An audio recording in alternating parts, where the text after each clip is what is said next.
En fait, on a la chance de faire un métier passion d'ici directement depuis mon village à Solanzar. Et ça m'a permis, par des rencontres humaines, de trouver d'autres passionnés dans des domaines tout à fait différents. Et là, la dernière création en date, c'est avec un ami d'enfance qui est pêcheur professionnel dans mon village.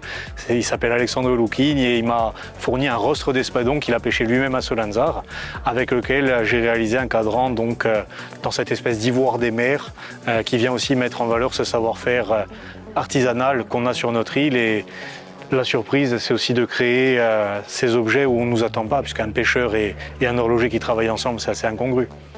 Creation a ce rôle d'écrin aussi, de mettre en valeur tous ces savoir-faire. Et puis il y a cette dimension aussi d'écosystème qui vient se créer, puisque on se voit année après année, on se rencontre entre artisans.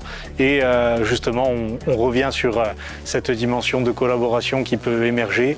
Et pour moi, c'est vraiment ces objets qu'on fait à plusieurs qui sont les plus belles créations, puisque aujourd'hui, je porte une montre qu'on a réalisée avec Xavier Biancaril, qui est coutelier à Palom Badge. Tout seul, je suis incapable de faire cette montre et pourtant c'est celle que je porte avec le plus de plaisir, puisqu'il y a cette rencontre humaine aussi derrière.